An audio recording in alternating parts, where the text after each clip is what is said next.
پھر سے اڑنے لگی ہے۔ پاکستان نے جس خلوص اور دل جمی کے ساتھ امریکہ ایران جنگ رکوا کر ایک مخلص ثالث کا کردار ادا کرتے ہوئے 4 دہائیوں سے متحارب دونوں ممالک کو مذاکرات کی میز پر اکٹھا کیا، ان کی پرخلوص میزبانی کی اور ان کے باہمی اختلافات دور کر کے امن کی دستاویز پر دستخط کو ممکن بنایا۔ اس سے ہمارے ملک اور قوم کا وقار بلند ہوا اور قوموں کی برادری میں ہمیں بے پناہ عزت و تحسین ملی۔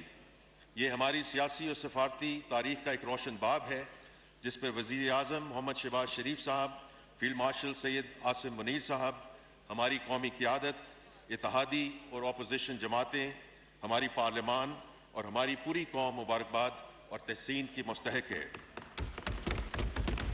جناب speaker, I want to submit to this august House that the first dividend of this peace agreement has already been announced by the Honourable Prime Minister yesterday evening in terms of significant reduction in the petroleum prices.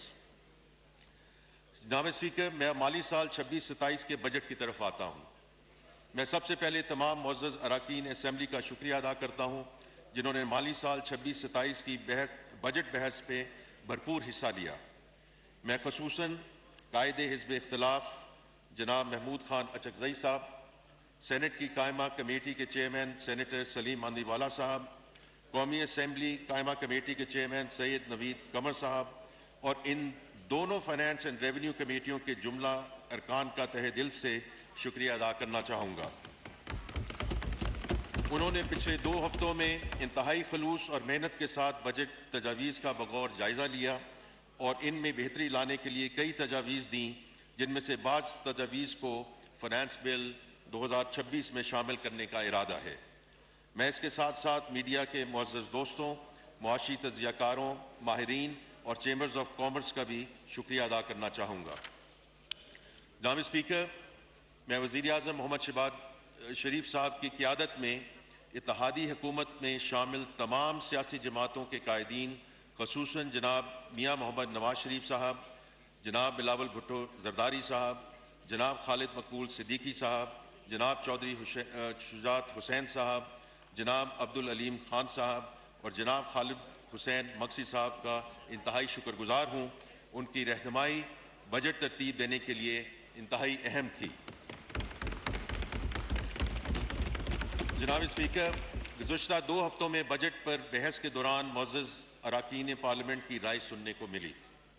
ان کی جانب سے بعض budget اقدامات پر تحفظ کا بھی اظہار کیا گیا، لیکن ہمیں ایوان کے اندر اور ایوان سے باہر بڑی واضح فیڈ بیک ملی ہے کہ یہ مجموعی طور پر ایک مثبت اور پرو گروتھ بجٹ ہے which sets the foundation to accelerate the sustainable growth witnessed over the last 2 years. جناب اسپیکر, وزیر اعظم محمد شہباز شریف صاحب کی حکومت نے پچھلے بجٹ میں ہی اپنی ڈائریکشن آف ٹریول واضح کر دی تھی۔ گزرے سال میں ہم نے اس سمت میں کئی محاذوں پر پیش رفت کی ہے اور معاشی اشاریوں کو بہتر بنایا ہے۔ الحمدللہ آج ہماری صنعتوں کا پہیہ رواں دواں ہے۔ اس وقت لارج اسکیل مینوفیکچرنگ سیکٹر میں تقریباً 6.5% کی گروتھ ہے، جو کہ پچھلے 4 سال کی ریکارڈ سطح ہے۔ ہمارا ایکسٹرنل اکاؤنٹ بھی مستحکم ہے۔ پچھلے سال کی طرح اس مالی سال کے پہلے 11 مہینوں میں بھی ہمارا کرنٹ اکاؤنٹ سرپلس ہے۔ ہمارے بیرون ملک مقیم بہن بھائیوں نے پچھلے ماہ $4.25 ارب کی ریکارڈ ترسیلات زر بھیجیں۔ انشاءاللہ مجھے قوی امید ہے کہ ہم اس سال $41 ارب ریمیٹنسز کا اپنا ہدف عبور کر لیں گے۔ ہمارا برآمدی شعبہ بہتری دکھا رہا ہے۔ ہماری ویلیو ایڈڈ ایکسپورٹس بالخصوص گارمنٹس، ہوم ٹیکسٹائل اور IT سیکٹر کی برآمدات میں نمایاں اضافہ ہوا ہے۔ ہماری IT ایکسپورٹس میں اس سال 20% اضافہ ہوا ہے اور ٹوٹل IT ایکسپورٹس $4.5 ارب سے زائد ہونے کی توقع ہے، جو کہ انشاءاللہ نیا ریکارڈ ہوگا۔ ہمارے نوجوان فری لانسرز نے بھی اس سال ایکسپورٹ ارننگز کا نیا ریکارڈ قائم کیا ہے اور اب تک $1.6 ارب کی ریکارڈ ارننگز حاصل کر چکے ہیں۔ میں اپنی تقریر میں آگے چل کر بعض بجٹ اقدامات کا ذکر کروں گا جن سے ہمارے ایکسپورٹ لیڈ گروتھ کے ایجنڈا کو مزید تقویت ملے گی۔ جناب اسپیکر, ہماری حکومت اور اس بجٹ کا بنیادی ہدف ایکسپورٹ لیڈ گروتھ ہے جو پائیدار اور انکلوسیو ہو، جس سے پروڈکٹیوٹی میں اضافہ ہو اور روزگار کے مواقع پیدا ہوں۔ ہم اکثر یہ سنتے اور دیکھتے ہیں کہ ہمارے ہاں ڈاکومنٹڈ کارپوریٹ سیکٹر اور تنخواہ دار طبقے کو زیادہ ٹیکس کا بوجھ سہنا پڑتا ہے۔ حکومت نے اس بجٹ میں اس رجحان اور سوچ کو بدلا ہے اور برڈننگ کی بجائے براڈننگ اور ڈیپننگ پر فوکس کیا ہے۔ جناب اسپیکر، ہم نے اس تبدیلی کا آغاز پچھلے بجٹ میں کر دیا تھا اور اپنی سمت واضح کر دی تھی۔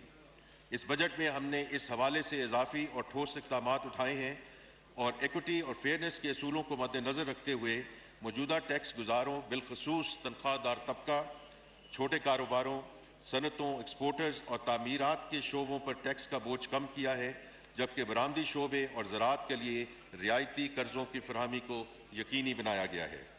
ٹیکس نیٹ کو وسعت دینے کے لیے ریٹیلرز کو ایک آسان اسکیم کے ذریعے نظام کا حصہ بنایا ہے اور کمپلائنس اور انفورسمنٹ کو مزید بہتر اور مؤثر بنانے کے لیے جامع اقدامات اٹھائے ہیں۔ جناب اسپیکر، ہم نے ٹیکس نظام میں بنیادی اصلاحات کی ہیں جن کا سلسلہ پچھلے 2 سال سے جاری ہے۔ ہم نے ٹیکس پالیسی کو ٹیکس ایڈمنسٹریشن سے الگ کیا ہے۔ ہم انہی اصلاحات کے تسلسل میں ایک نیا ٹیکس آپریٹنگ ماڈل متعارف کروا رہے ہیں جس میں ٹیکس گزار اور ٹیکس افسر کے درمیان انٹریکشن ختم ہو جائے گا اور آڈٹ، تشخیص اور نفاذ کا تمام تر عمل ایک خودکار اور فیسلیس نظام کے تحت سر انجام پائے گا۔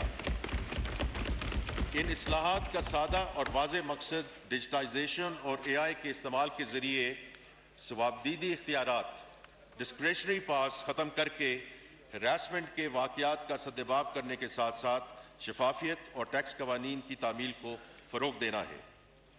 جناب اسپیکر، بجٹ پر بحث کے دوران بعض معزز اراکین کی جانب سے FBR کی کارکردگی اور ٹیکس محصولات کے حصول پر بات کی گئی ہے۔ ہم تعمیری اور مثبت تنقید کا خیر مقدم کرتے ہیں، لیکن اس تنقید کو سیاق و سباق میں رکھنا ضروری ہے۔ میں معزز ایوان کے سامنے ایک کمپیریٹیو انالیسز رکھنا چاہتا ہوں۔ ہم نے دیکھا کہ 1988 سے لے کر 2011 تک یعنی کہ 23 سالوں میں 14 ارب ڈالر کے اضافی محصولات جمع کیے گئے۔ اسی طرح اگلے 13 سالوں یعنی 2011 سے 2024 تک کے عرصہ میں بھی 14 ارب ڈالر کے اضافی محصولات جمع کیے گئے۔ اس کے مقابلے میں ہماری حکومت نے محض پچھلے 2 سال کی مختصر مدت میں 14 ارب ڈالر کے اضافی محصولات حاصل کر لیے ہیں۔ یہ سب کچھ وزیر اعظم محمد شہباز شریف صاحب کی ذاتی توجہ اور لگن سے ممکن ہوا ہے، جو انہوں نے پچھلے 2 سالوں میں FBR کی تنظیم نو پر مرکوز کی ہے اور معاشی ایجنڈا کی تکمیل کے لیے مالی وسائل کی فراہمی کو اولین ترجیح دی ہے۔ جناب اسپیکر، اس بجٹ پر بحث کے دوران کئی معزز اراکین اسمبلی کی جانب سے زراعت کے شعبے پر گفتگو کی گئی۔ میں اس بحث کا خیر مقدم کرتا ہوں کیونکہ زراعت ہماری معیشت کی ریڑھ کی ہڈی ہے۔ میں اس معزز ایوان پر یہ بات واضح کرنا چاہتا ہوں کہ حکومت نے زراعت اور کسانوں کے لیے خاطر خواہ ریلیف اور ترقیاتی پیکیجز کا اعلان کیا ہے۔ حکومت نے زرعی پیداوار بڑھانے اور چھوٹے کاشتکاروں کو قرضے دینے کے لیے زرخیزی اسکیم شروع کر دی ہے، جس کے تحت 300 ارب روپے کے بلا سود and even more importantly collateral فی قرضے فراہم کیے جا رہے ہیں اور اس اسکیم سے 7.5 لاکھ چھوٹے کاشتکار مستفید ہوں گے۔ وزیر اعظم youth agriculture and business loan scheme کے تحت زرعی شعبے میں 109 ارب روپے سے زائد کے قرضے دیے جائیں گے، جس کی سبسڈی کے لیے اس بجٹ میں 9.5 ارب روپے مختص کیے گئے ہیں۔ کھاد کی قیمتیں کنٹرول میں رکھنے کے لیے 15.8 روپے کا پیکج دیا گیا ہے، جس میں یوریا کھاد پر 10 ارب روپے کی سبسڈی بھی شامل ہے۔ وفاقی حکومت نے ترقیاتی پروگرام کے تحت زراعت اور لائف سٹاک کے ترقیاتی منصوبوں کے لیے 4.2 ارب روپے مختص کیے ہیں۔ ان میں 2 جاری منصوبے اور ایک نیا منصوبہ شامل ہے۔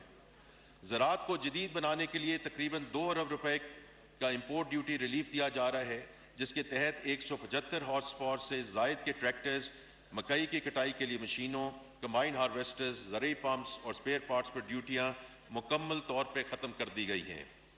کھیت اور فارم کو جدید خطوط پر استوار کرنے کے لیے مارک اپ سبسڈی اور رسک شیئرنگ اسکیم کی مد میں 5 ارب روپے مختص کیے گئے ہیں۔ فصلوں اور لائف سٹاک کی انشورنس اسکیم کے لیے 1.7 ارب روپے رکھے گئے ہیں۔ جناب اسپیکر، یہ میں خاص طور پہ ذکر کرنا چاہتا ہوں کہ ہم چین کے ساتھ زرعی تعاون کو وسعت دے رہے ہیں۔ وزیر اعظم محمد شہباز شریف صاحب کے انیشیٹو پر 1000 پاکستانی طلباء، زرعی ماہرین اور کسانوں کو چینی زرعی جامعات اور تحقیقی اداروں میں جدید مہارتوں سے آراستہ کیا جا رہا ہے۔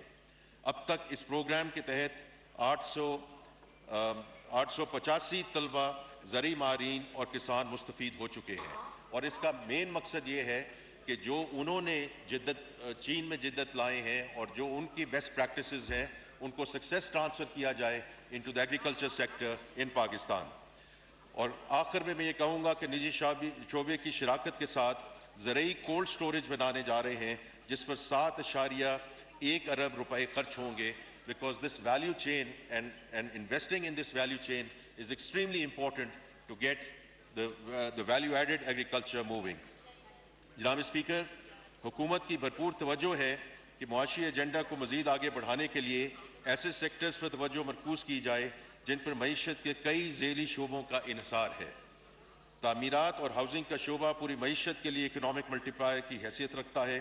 اس شعبے کو متحرک کرنے، سرمایہ کاری کی حوصلہ افزائی کرنے اور روزگار کے نئی مواقع پیدا کے لیے ہم نے بجٹ میں ہاؤسنگ اینڈ کنسٹرکشن شعبے پر عائد ٹیکسوں کو معقول اور متوازن بنایا ہے، اور سبسیڈائز لو کاسٹ ہاؤسنگ فراہم کرنے کے لیے وزیر اعظم اپنا گھر پروگرام کا آغاز کر دیا ہے۔